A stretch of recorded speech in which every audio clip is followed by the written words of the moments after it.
Hello friends, तो आज हम करेंगे चैप्टर इलेक्ट्रिसिटी के कुछ numericals. I know 9th class में आप लोगों ने इतने न्यूमेरिकल्स नहीं किए होंगे, तो सडनली न्यूमेरिकल नाम सुन के डर लगता होगा।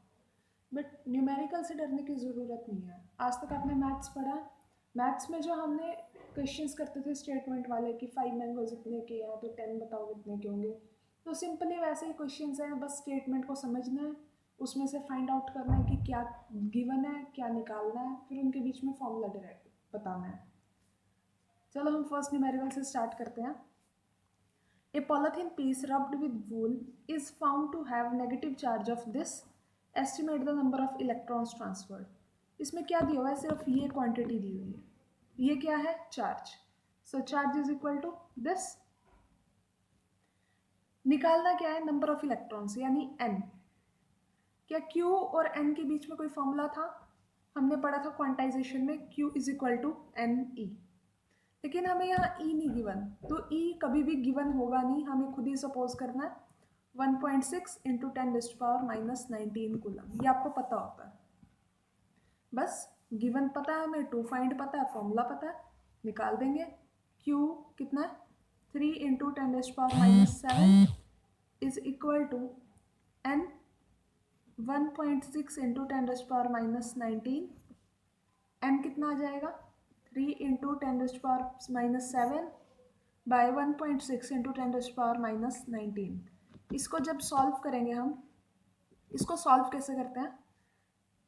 इसको सॉल्व करके 3 बाय 1.6 मल्टीप्लाई 10 की पावर -7 है, नीचे -19 प्लस जाके ऊपर +19 हो गया। इसको सॉल्व करके आएगा 1.875 इंटू 10⁻12 इलेक्ट्रॉन्स। सेकेंड पे चलते हैं। क्वेश्चन है second, the calculate the current in a wire if this charge is pass through it in 5 minutes. क्या क्या दिया हुआ है? चार्ज और टाइम। टाइम कितना? 5 मिनट्स।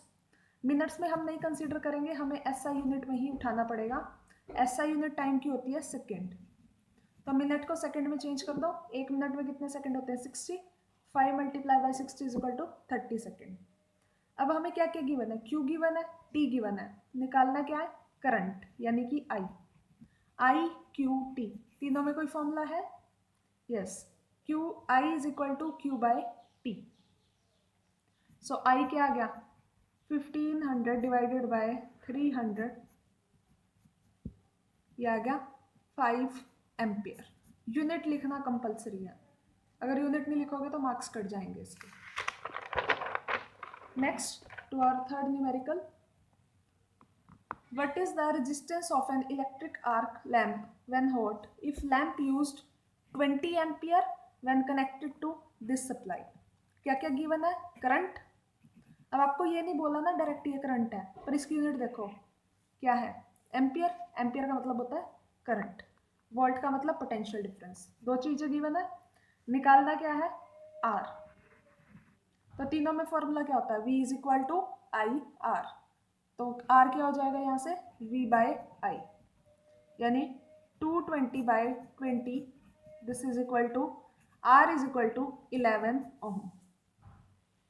नेक्स्ट न्यूमेरिकल, ये थोड़ा इंपॉर्टेंट भी है और इसको ध्यान से समझना। हमें बोला है दो कॉपर वायर्स हैं A और B, जिसकी लेंथ है 30 metre and 10 metre respectively. Respectively का मतलब 30 मीटर A की है, B का 10, और इनका रेडियाई कितना है? 2 सेंटीमीटर और 1 सेंटीमीटर। इन दोनों के रेजिस्टेंस कंपेयर करने हैं, तो हम A और B के लिए दो कॉलम बना लेंगे। A की लेंथ कितनी है? 30 मीटर, रेडियस कितना है? 2 सेंटीमीटर। सिमिलरली B के लिए। अब रेजिस्टेंस निकालने का फॉर्मूला क्या होता है? रो L1 बाई A1। ठीक है, अब L1 हमें पता है, A1 निकाल ले। A1 क्या आता है? एरिया। एरिया किसका?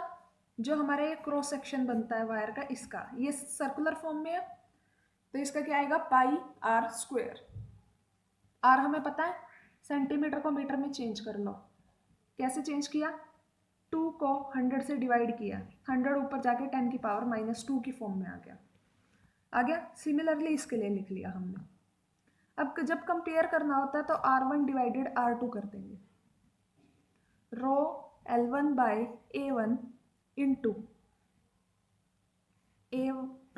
बाय रो L2, ये रिवर्स हो गया, रो से रो कट गया, ये R1 बाय R2 क्या बच गया, L1 A2 bye A1 L2। Values put करो, L1 कितना है 30, A1 पाई, R कितना है 10 की पावर -2 का स्क्वायर, A1 कितना है पाई,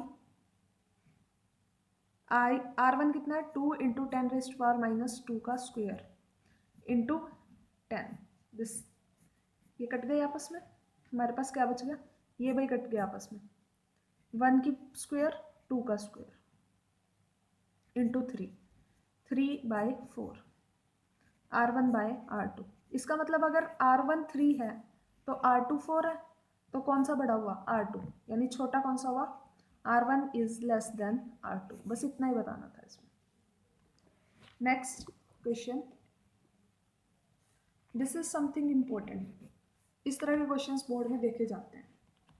ए piece of wire of resistance R is redrawn by pulling it until its length is doubled.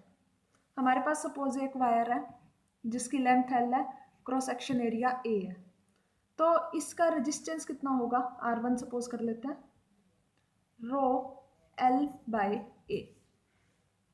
अब हमने क्या किया, इसी वायर को इतना खींचा कि इसकी लेंथ कितनी हो गई 2L, खींच के किया हमने ये। अब जब इस वायर को खींच के किया है तो अगर ये पहले इतनी मोटी थी तो अब ये इतनी पतली हो जाएगी, यानी कि इसका एरिया ऑफ क्रॉस सेक्शन क्या हो जाएगा, कम। कितना कम होगा, जितनी लेंथ बढ़ेगी। अगर लेंथ 2 के फैक्टर से बढ़ी है तो एरिया 2 के फैक्टर से कम हो गया है। तो अब इसका रेजिस्टेंस निकाल लो नया, रो तो सेम रहेगा क्योंकि मटेरियल तो वही है ना, मटेरियल तो बदला ही नहीं। तो L कितना है 2L बाय एरिया कितना है A/2। सॉल्व करके कितना आ गया, रो 4L बाय A। ये क्या था, पुराना रेजिस्टेंस यानी 4R1, यानी कि R2 is equal to 4R1। जो नया रेजिस्टेंस होएगा वो 4 गुना हो जाएगा।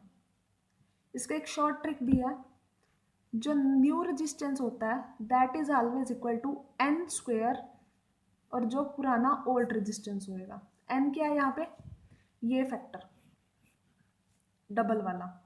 जैसे डबल वाले में 2 है, जैसे ही मैंने यहाँ 2 पुट किया, 2 का स्क्वायर 4 हो गया। सपोज मैं यहाँ पे लिखती ट्रिपल है, ट्रिपल में क्या होता 3 का स्क्वायर यानी कि 9। ये आप इससे डायरेक्ट सॉल्व तो नहीं कर सकते बट चेक कर सकते हो कि आपका आंसर ठीक आ रहा है या नहीं आ रहा है। ठीक है, next question, 3 resistors of resistances 7 ohm 5 ohm 6 ohm. 3 resistance है 7 ओम 5 ओम 6 ओम, इन्हें सीरीज में कनेक्ट किया है, तो बताओ इक्विवेलेंट कितना होगा। Suppose this is 7 ohm, this is 5 ohm and this one is 6 ohm. तीनों को सीरीज में कनेक्ट किया है, ये R1 है, ये R2 है, ये R3 है। सीरीज का फॉर्मूला क्या था, R is equal to R1 plus R2 plus R3, यानी कि 7 प्लस 5 प्लस 6 कितना हो गया, ये RS इज इक्वल टू 18 ओम। ठीक है, इसके आगे बहुत सारे न्यूमेरिकल्स हैं, अभी इसके नेक्स्ट वीडियो में हम और न्यूमेरिकल्स करते हैं इसके। अभी यहाँ तक के न्यूमेरिकल्स को ट्राई करो। ये न्यूमेरिकल्स थे रेजिस्टेंस इन सीरीज, कल पैरेलल के करेंगे और फिर इसी के थोड़े से कॉम्प्लिकेटेड भी करेंगे, और एनर्जी और पावर 2-3 टॉपिक्स और रह गया, यानी तकरीबन इनके 10 या 15 टाइप के न्यूमेरिकल्स हैं। अब ये मैंने अलग अलग न्यूमेरिकल्स जो करवाए हैं वो अलग अलग टाइप्स के हैं, इसी टाइप में बहुत सारे न्यूमेरिकल्स ऐड हो सकते हैं। जैसे ये वाला ऊपर वाला न्यूमेरिकल था, इसमें मैंने डबल वाला करवाया, आपको ट्रिपल वाला आ सकता है, 4 वाला आ सकता है, किसी भी तरह का आ सकता है।